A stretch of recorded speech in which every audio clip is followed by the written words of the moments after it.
तो गलती तो ये अरे गरे की होती है जो चांद को अपने साथ चलता महसूस कर रहा होता है।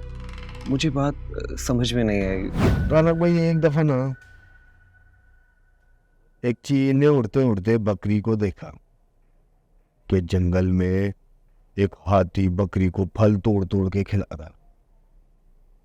चील फौरन पहुंची बकरी के पास तो उससे पूछा कि इस अय्याशी के पीछे वजह क्या है।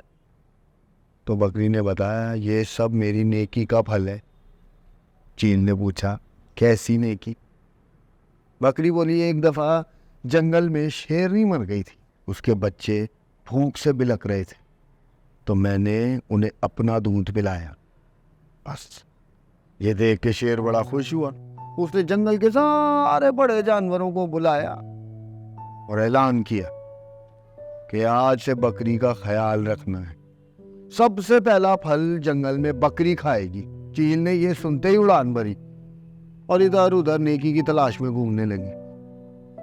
थोड़ी देर में क्या देखती है कि एक चूहा दलदल में फंसा हुआ है।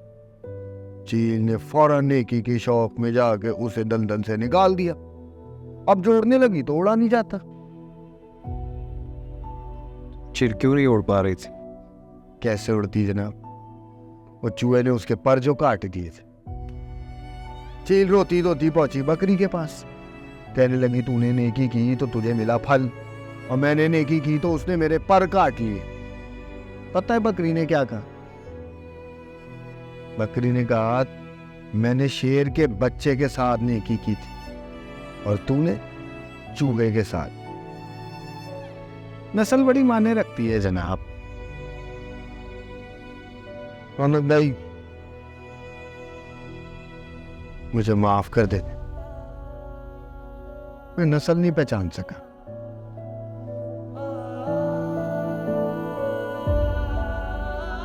और एक बात की माफी मांगनी थी जनाब।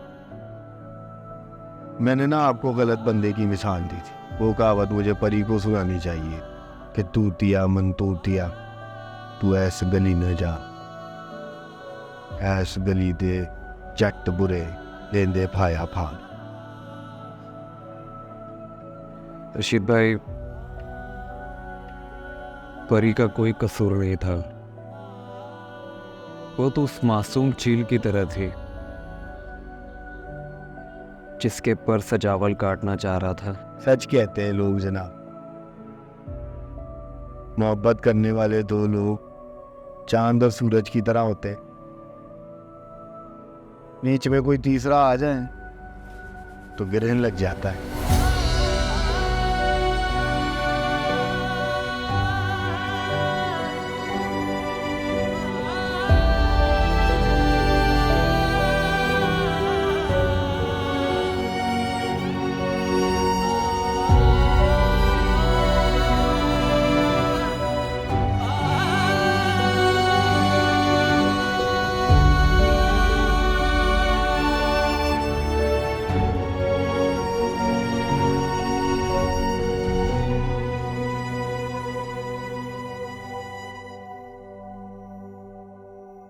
किस्सा कुछ यूं है, मुझे ना बुजुर्गों की महफिल में बैठने का बड़ा ही कोई शौक है। रोज नई नई कहानियां सुनने को मिलती। वो एक दफा क्या हुआ रौनक भाई, एक शायर उनकी महफिल में आ पहुंचा। शायर? हाँ जी, शायर। कहने लगा उसके महबूब ने उसके साथ बेवफाई की है, इश्क में नाकाम हुआ है। क्या कहा उसने?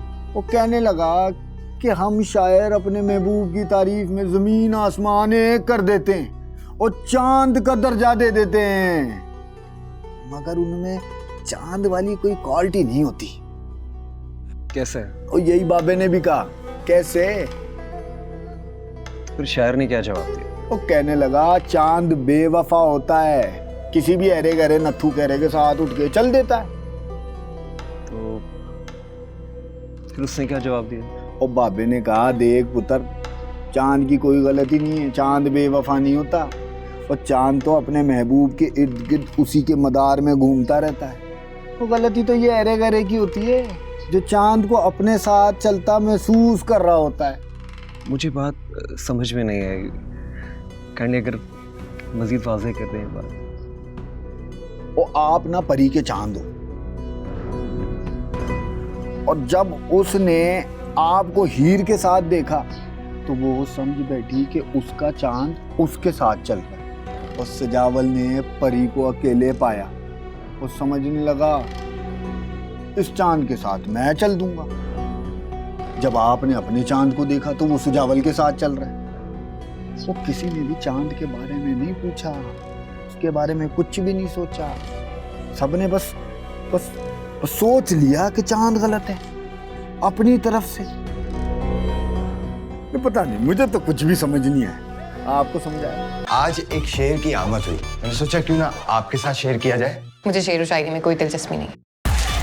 ये ड्रामों और डाइजेस्ट के हीरो और आइडियल कहाँ मर जाते हैं जब मेरे जैसी लड़की को उनकी जरूरत होती है। मैंने तो तुम्हारी तरह कोई लंबा चौड़ा आइडियल भी नहीं बनाया हुआ, बस लड़का बाहर सेटल हो इतना काफी है मेरे लिए। एक झूठी लव स्टोरी 25 दिसंबर से पीर और मंगल रात 8 बजे। क्योंकि मैं ग्रीन हूं।